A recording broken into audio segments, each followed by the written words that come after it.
பண்டரிபுரம் என வழங்கும். முன்பு ஒரு சமயம் பீமா நதிக்கரையில் ஸ்ரீ கிருஷ்ணமூர்த்தி விளையாடி கொண்டும் புல்லாங்குழலை ஊதிக்கொண்டும் இருக்கும் சமயத்தில் ஹோம பசு ஒன்று கண்ணனின் இனிய வெய்குழல் இசை கேட்டு மகிழ்ந்து மெய்மறந்து பாலை சொரியவிட்டு கொண்டிருந்தது. காற்றின் வேகத்தால் அந்த பாலின் திவலைகள் ஸ்ரீ கிருஷ்ண பெருமானின் தலைமீது வந்து பட்டன. அந்த சிறப்பினால் அந்த பசு மறுபிறவியில் ஒரு வைஷ்ணவின் மகளாக பிறந்தது.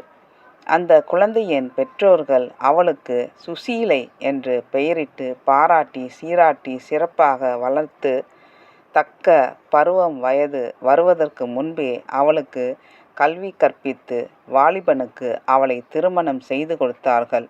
சுசீலை தன் கணவனிடத்தில் மிகவும் அன்பும் ஆசையுமாக இருந்து தொண்டு புரிந்து வந்தாள். நீதிமுறை தவறிய முழு மூடனுக்கு அருந்ததி போன்ற பெண் வாய்த்துதான் என்ன பயன்? சுசீலையின் கணவன் அவள் மீது அன்பு செலுத்தாமலும் அன்ன வஸ்திரங்கள் அளிக்காமலும் அவளை துன்புறுத்தி வந்தான். அப்படி கொடுமைப்படுத்திய கணவனாக சுசீலைக்கு வாய்த்த போதிலும் கூன் குருடு செவிடு பேடு பித்து துன்மார்க்கம் முதலியவற்றுடன் கூடிய கணவனானாலும் கொண்டான். குறிப்பறிந்து நடப்பவளே மனைவி என்று முதுமொழிக்கு இணங்க சுசீலை தன் கணவனின் மனம் சிறிதும் சோராத வண்ணம் தன்னால் துன்பம் நேராதவாறும் நடந்து அன்பில் தவறாதவளாக அவனுடன் வாழ்ந்து வந்தாள். அவளுக்கு இருந்த ஒரே கவலை தன் கணவனுக்கு நல்ல புத்தி வரவில்லையே என்பதுதான். இவ்வாறு சுசீலையும் அவள் கணவனும் வசித்து வந்த காலத்தில் ஒரு நாள் சுசீலையின் வீட்டுக்கு வந்த பிரம்மச்சாரி வாலிபன் ஒருவன் சுசீலையிடம் வந்து தனக்கு அன்னம் கொடுக்கும்படி கேட்டான். அவனை கண்ட சுசீலை அவனை நோக்கி, ஐயா, நீங்கள் யார்? எங்கிருந்து வருகிறீர்கள்? எங்கே போகிறீர்கள்? என்று கேட்டாள். அதற்கு அந்த பிரம்மச்சாரி சுசீலையை நோக்கி, அம்மா, நான் சில பிரம்மச்சாரிகளுடன் சேர்ந்து கொண்டு ஸ்ரீ பாண்டுரங்க கஷேத்திரத்திற்கு போகிறேன். என்னுடன் வந்தவர்கள் அவரவர் கொண்டு வந்த அன்னத்தை புசித்து கொண்டு சென்றார்கள். என்னிடம் சாப்பாடு இல்லாததால் மிகவும் பசியினால் துன்பப்பட்டு இங்கு வந்தேன் என்றான். சுசீலை அந்த பிரம்மச்சாரியின் நிலையை கண்டு மனம் இறங்கி, ஐயா, என் வீட்டில் நாங்கள் உண்டு மிகுந்த அன்னம் மட்டுமே கொஞ்சம் இருக்கிறது. அதை எப்படி உமக்கு கொடுப்பது என்றுதான் நான் தயங்குகிறேன் என்றாள். பிரம்மச்சாரியோ, அதுவே போதும் என்று சொல்லிக்கொண்டே உள்ளே சென்று உட்கார்ந்து அன்னம் படைக்கும்படி வேண்டினான். அவளோ தான் உண்ட எச்சிலின் மிகுதியை உணவாக இட்டால் பாவமாயிற்றே, இவனோ பசியால் துன்பப்படுகிறானே, என்ன செய்வது என்று யோசித்து கொண்டிருந்தாள். பிரம்மச்சாரியோ, சீக்கிரம் உணவளித்து என் உயிரை காப்பாற்றுங்கள் என்று வேண்டினான். சுசீலை அந்த அன்னத்தை அவனுக்கு வழங்கினாள். அவன் அந்த உணவை சாப்பிட்டுவிட்டு சுசீலையை பார்த்து, அம்மா, நீங்கள் எனக்கு அளித்த உணவினால் என் பசிதான் மேலும் அதிகரித்ததே தவிர தணியவில்லை. ஆகையால் உள்ளே இருக்கும் பாத்திரங்களில் ஏதாயினும் ஒட்டி கொண்டிருந்தால் அதையும் துடைத்து கொண்டு வந்து கொடுங்கள் என்றான். அவன் சொல்லை கேட்ட சுசீலை மேலும் மனம் இறங்கி தன் கணவன் வயல் வேலைக்கு செல்லும்போது அங்கு கொண்டு சென்று உண்பதற்காக முன்னாள் இரவில் கட்டி வைத்திருந்த கட்டு சாதத்தை கொண்டு வந்து அவன் முன்பு வைத்தாள். அந்த வாலிபன் அந்த உணவையையும் சாப்பிட்டுவிட்டு அதுவும் போதவில்லை என்று கேட்டான். அதற்கு அவள் தன் கணவன் தனக்கு என ஒளித்து வைத்திருந்த தின்பண்டங்களையும் கொண்டு வந்து அவனிடம் கொடுத்தாள். அவன் அவற்றையும் சாப்பிட்டுவிட்டு அதுவும் பற்றாது என்றான். எனவே அவள் புதிதாக சமையல் செய்து அறுசுவை உணவை வழங்கினாள்.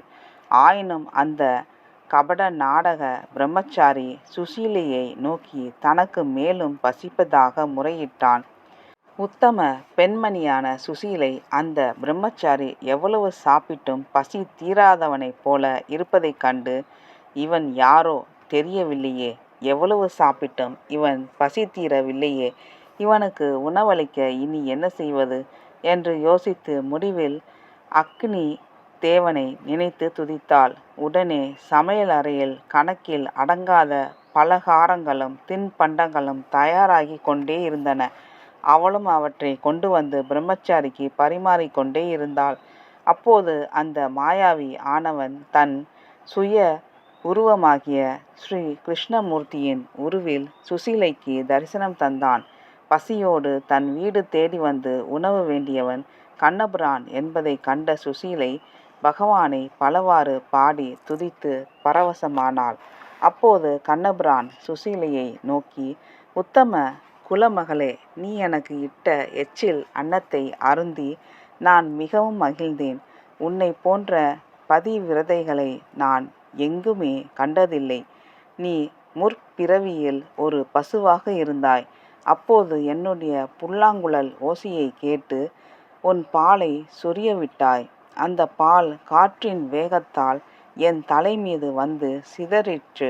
அந்த காரணத்தால் நீ இந்த பிறப்பில் உத்தமமான பதிவிரதா தர்மமுடைய பெண்ணாக பிறந்தாய்.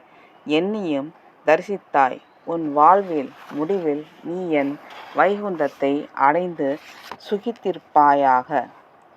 இது இருக்கட்டும். உன் கணவன் முற்பிறவியில் வசுதானு என்ற ஒரு நகரத்தில் அந்தண சிறுவனாக பிறந்து தன் பிரம்மச்சாரிய விரதத்தை நிறைவேற்றாமல் விலை மாதர்களுடன் சேர்ந்து தன் காலத்தை தீய வழியில் செலுத்தி வாழ்ந்து வந்தான்.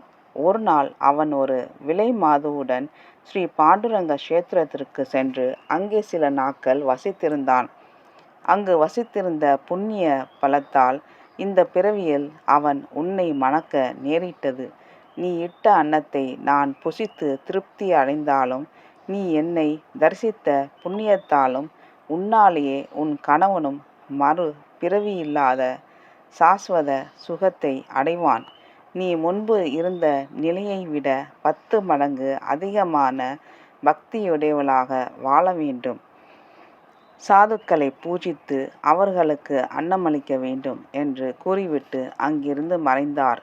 சில நாட்கள் கழித்து சுசீலையின் கணவன் வெளியூர் சென்று திரும்பி வந்து கடவுளின் திருவருளால் நல்ல ஒழுக்கமுடையவனான் தன் பிறவி நற்பயனை அடைய வேண்டி மிகவும் வைராக்கிய சீலனாகி தன்னுடைய சிந்தனையையும் செயலையும் நல்ல வழிகளில் செலுத்தி வாழ்ந்தான்.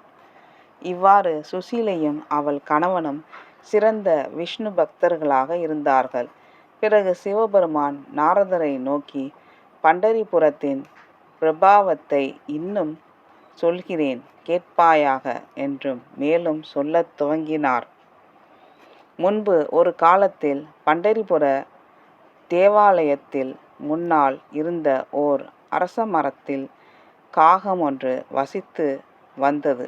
ஒரு நாள் பாண்டுரங்கன் கோயிலிலுள்ள பலிபீடத்தில் இடப்பட்ட அன்னம் 4 புறங்களிலும் சிதறி விழுந்திருந்தது. அதை கண்ட அந்த காகம் அந்த அன்னத்தை பொறுக்கி தின்று அந்த இடத்தை சுத்தம் செய்தது. அந்த காரணத்தால் அதற்கு மானுட சரீரம் கிடைத்தது. ஒரு குளத்தின் அருகே வசித்த அன்னப்பறவை ஒன்று வெயிலின் சூடு தாங்க மாட்டாமல் பாண்டுரங்கனின் ஆலயத்திற்கு சென்று அங்கு தன் சிறகுகளை உதறிக்கொண்டு உட்கார்ந்து அப்போது அதன் சிறகுகளில் ஒட்டி கொண்டிருந்த தண்ணீர் திவலைகள் அவ்வாலயத்து தரையில் படிந்திருந்த தூசியை அடக்கிற்று. அந்த புண்ணியத்தால் அந்த பறவைக்கும் ஒரு மேன்மையான பிறவி கிடைத்தது. ஒரு காலத்தில் பச்சைக்கிளி ஒன்று பாண்டுரங்க ஆலயத்தை வந்தடைந்தது. அதை பாண்டுரங்க ஆலயத்தின் பரிசாரகனின் மனைவி போஷித்து வந்தாள். அவள் அந்த கிளிக்கு நாள்தோறும் பேச கற்றுத்தந்தாள். அந்த கிளியும் அவள் கற்பிக்கும் பாடங்களை கற்றுக்கொண்டு இருந்தது. இவ்வாறு இருக்க ஒரு நாள் அந்த பரிசாரகனின் மனைவி தன் கழுத்தில் அணிந்திருந்த முத்து மாலையை கழற்றி கீழே வைத்துவிட்டு நீராட சென்றிருந்தாள். அவள் சென்றதும் அந்த கிளி அவளது முத்து மாலையை எடுத்துக்கொண்டு பாண்டுரங்கன் ஆலயத்திற்கு சென்று அங்கு ஒரு பக்கமாக உட்கார்ந்து அந்த மாலையில் இருந்த முத்துக்களை ஒவ்வொன்றாக கடித்து ஆலயத்தில் போட்டு கொண்டிருந்தது. அதனால் அந்த கிளிக்கு பரமபதம் கிடைத்தது. நாரதரே, ஒரு சமயம் பாம்புக்கு பயந்த எலி ஒன்று பாண்டுரங்கன் ஆலயத்தில் உள்ளே சென்றது. அதை துரத்தி வந்த பாம்பும் அதை பின்தொடர்ந்தது. கோயிலின் உள்ளே ஒரே இருட்டாக இருந்ததால் அந்த பாம்பு தன்னிடம் இருந்த இரத்தினத்தை வெளியே கக்கி வெளிச்சத்திற்காக ஆலயத்து தரையில் வைத்தது. அதனால் அந்த கோயிலில் இரத்தின தீபம் ஏற்றிய பயனை அடைந்து மேலான பிறவியை சேர்ந்தது. நன்றி, வணக்கம்.